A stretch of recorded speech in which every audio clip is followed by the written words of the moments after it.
How are y'all? Good. First of all, thought our guys played extremely hard. Um, Played with great effort. Did a lot of really good things within the game. Got things obviously we got to clean up. We hurt ourselves with some critical errors, but you know the the amount of effort that they're playing with, how relentless they're running around. Um, really proud of that part of it. Want to thank our fans for coming out for homecoming. Had a great crowd. They were really behind the guys. I thought they did a great job of being involved in the game, so we really appreciate that part of it. Obviously, this week got a really tough opponent.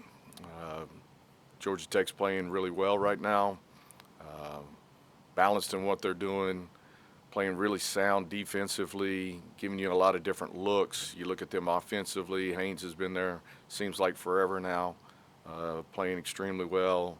Recruited him out of high school. Just remember him, known his dad for a long time. So they got a good football team. They're playing well right now. They've had a bye, so obviously they're going to be fresh, and so it'll be a great test for us. But we're looking forward to going on the road and getting up our opportunities to step on the field and go to work.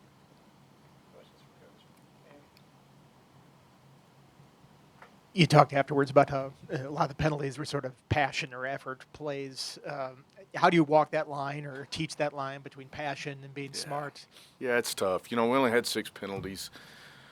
Those penalties came at costly times, right? And so, you know, when you're pushing the envelope and these guys are playing with relentless effort, we just got to make smarter decisions in certain situations. And so, um, we've talked about that. We're addressing it. Obviously, uh, guys have been really receptive. They've played extremely hard, and we've got to continue that part of it. But we just got to be smarter in those situations, especially when we get an opportunity. We got to stop. We can get off the field. Had a couple of those, and then obviously down there in the low red, we're sitting down inside the one. You can't have that happen. So we'll learn from those things, and we got to continue to grow and improve. In your review of the film, and looking back at any of those penalties, you feel differently about them now, and specifically the illegal formation on the special teams one. I don't know how tightly they call that. Did that look like a penalty in your estimation afterwards? I don't want to get fined, right? So, as you're leading me down this track, that doesn't get called very often, and most of the time it's like, you step up and you kind of move the guys kind of back out of the way, kind of alert them that, hey, you're getting close to that line. So, some of those things, it's part of the game. I'm not saying he made the incorrect call. You just don't see it called that often, and most of the time it's in a situation where, hey, you got to give him a little bit more space. You're talking about 2 or 3 inches here or there, basically. And so if you're not careful, you can get into that as you're trying to get a line. So we'll be smarter about that part and make sure we're in good shape. Phil, when you are talking about the effort, and how do you reiterate to the guys about slowing down the game and making sure, hey, I'm being relentless, I'm playing with effort, I'm going 100 miles an hour at the ball, but at the same time realizing situation, like letting up on the quarterback when you see the ball released, or not putting your hands on someone when they're going out of bounds? Is there a way that you can teach that? Yeah, I think, and again, it's all about the presentation of it. The way our guys right now, especially, in all 3 phases, just the way they're competing, the way they're running, the way they are helping each other, and the way we're gang tackling and doing all of those things are absolutely 100% great things. Now you got to make sure that we're being smart in those situations and understanding what the situation is, where you're at, what's happening, what's the flow of the game. And those guys are going to continue to improve in those areas and get better. And our coaches, I think, are doing a good job of trying to correct some of those mistakes that we all make, but you can't make them at those critical times. The group's faced, once you took over 2 wins, how did you sense the team's response after facing adversity for the first time with you as the leader? This team's faced a lot of adversity throughout the season, and so I think they're resilient. Guys were disappointed Sunday coming in because we knew we had an opportunity right there and needed to take advantage of it. But that being said, I thought they bounced back. They did some good things on Sunday as far as what we asked them to do from a workload standpoint.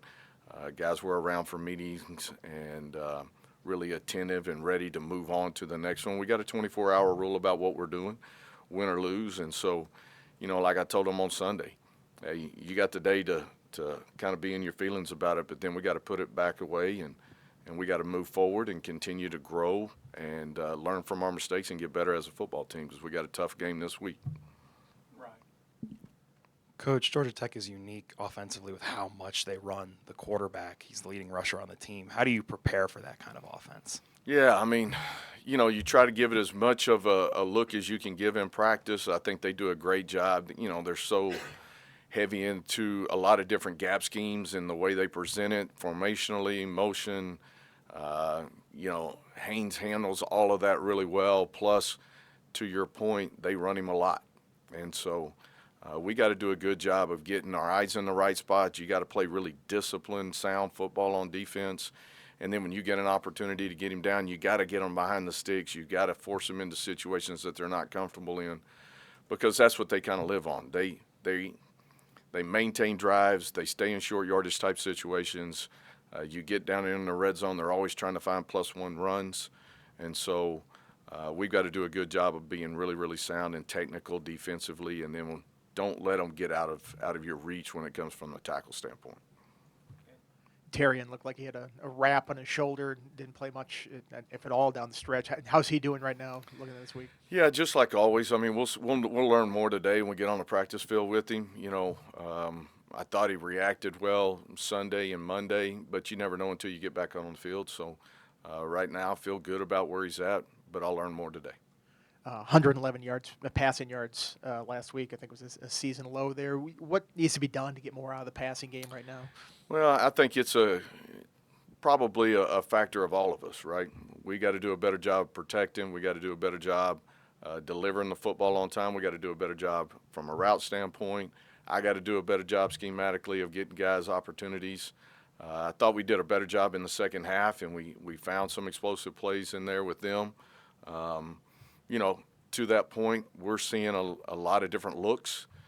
If you look at it early in the game, we got several different looks that they hadn't shown on tape at that point. So it's getting back to the sideline, making adjustments, and being able to transition from that standpoint. So I think it's a growing process for us, and we're continuing to learn. But I think those guys are bought in, and they are given really, really strong effort in areas, and we're always trying to improve each and every day. And I think that starts from the coaching staff working our way out.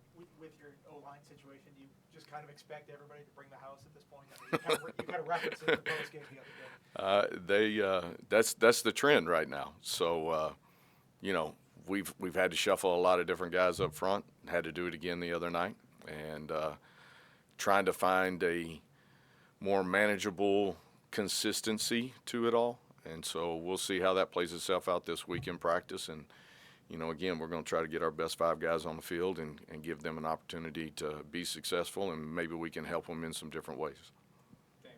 Phil, you mentioned you recruited Haynes King when I believe you were at Tulsa. A lot of good prospects come out of Longview, Texas.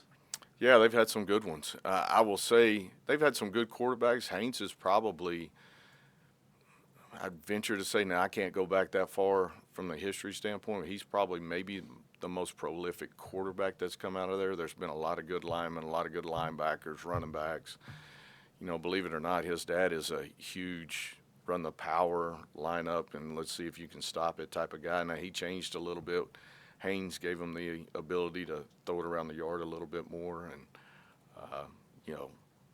but they've always been really good. And you're talking about East Texas right there, tremendous athletes running through, and they've had a good run of them. Have you stayed in touch with the family since you said you knew his father? No, not. I mean, I haven't been back through there and recruiting in a while. My recruitment of Haynes didn't last very long because he blew up pretty quick. So he got a lot of offers, and mine kind of fell kind of over there to the side. So, which is fine. I mean, that's the way recruiting goes. But yeah, always rooted for him. Was very impressed with what he did coming out of high school. You have one freshman, JoJo Krim, who's reached the 4-game Mark, so far. Have you had talks with him and some of these other freshmen saying, we're probably not going to redshirt you this year because we need you and you guys are playing well? Well, we got a lot of freshmen playing right now, and obviously those conversations are going on. But that being said, those guys have stepped up, played really big. You look at the amount of freshmen that we are playing right now, and those guys have contributed in a really positive way for us, and we've got to continue that trend. So, from a depth standpoint, they all know where we're at, and those guys are taking advantage of the opportunity to step on the field and really show people what they can do. And they've been a great benefit for us as a football team, and those guys are playing extremely well. Other questions for Coach? Do you feel like with the way Noah Chambers is playing that he's going to continue to see more and more snaps there? Yeah, I mean, I think Noah had 40-something snaps the other day. He's played extremely well. With our depth and everything else, I think it plays into that way. But that being said, every time he steps on the field, he's learning, he's growing, he's playing with a lot of confidence. Is he making some mistakes? Yeah, probably. But that being said, the effort and the attitude that he's playing with and the amount that he's learning right now is far and exceeds any of the other parts of it. So he's played extremely well. You mentioned after the NC State game sort of his motor, his effort, like full speed ahead all the time. What other parts of his game impress you? Talking about Noah's? Yeah. Yeah, I mean, again, I think he's just been a sponge so far. Like, he is growing and learning every day, and you just see him taking great strides in his improvement, just learning how to play the position at this level, right? He's got all the tenacity that you want. He flies around, throws his body around, makes tackles in space.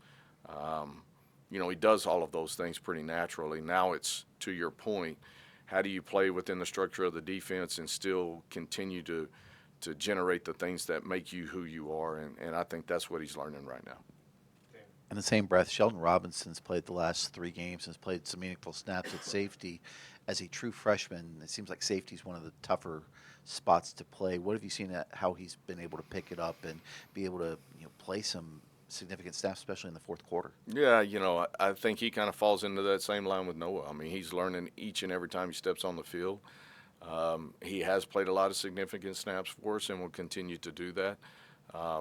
And has played extremely well. And so when you get back there in the back end, you got to be a little bit more careful. You can get exposed a little bit more, but he's been really disciplined. He's had his eyes in the right spot. He's come downhill and made really good tackles, done a good job into coverage. So he's growing each and every day. You mentioned Saturday, Tomas Remax started at 4 of the 5 offensive line spots. Mm-hmm. You ever had an offensive lineman do that in one season, much less half a season? And what has his versatility meant to your group through 6 weeks? Yeah, I mean, you can't put a number on what he's done, and just the unselfishness. You're thinking about an older guy that's played a lot of games, and to be able to move around and do the things that we're asking him to do and never question it. He wants to do what's best for the team. However I can help. He's been a great leader for us. Tomas is not a guy that does a lot of talking on the side. He just comes to work every day, puts his hard hat on, punches the clock, and gets back after it. So I've got a lot of tremendous respect for him and what he's done. As far as your first part of that question, I don't know that I've ever had anybody, especially at this point in the season, play as many different spots throughout as Tomas has. So he's pretty rare in that spot. Going off of that, every time we ask these linemen, is it easy to switch spots? They always kind of, it's no big deal. You just kind of flip over and you change your mindset of where you're playing. Are they underselling how difficult it is to play? Yes, they are underselling it. I mean, How hard is it? they're saying it with confidence, but yes, they're underselling it. It's not as easy. You got to think about all the different verbiages and how things move. And on this side, it means I do this. On this side, it may mean the opposite of that. And then just in your stance and the way you set and, when you're working inside footwork, outside footwork, hand placement, what hand shooting, all of those things, it's much more difficult to do than what they're saying. So, I give them credit for saying, it's no big deal. But if we're being real honest, they they've adjusted well. We've asked them to do that. We try to do a lot of that in the spring, just moving guys around with the mindset of just trying to make sure that you can build depth. And the spring's a good time to kind of, exercise some of that. But for Tomas, he's done unbelievable at being able to move around and be that guy. But it's not as easy as they make it sound. Thanks, Coach. All right. Thank y'all. Y'all have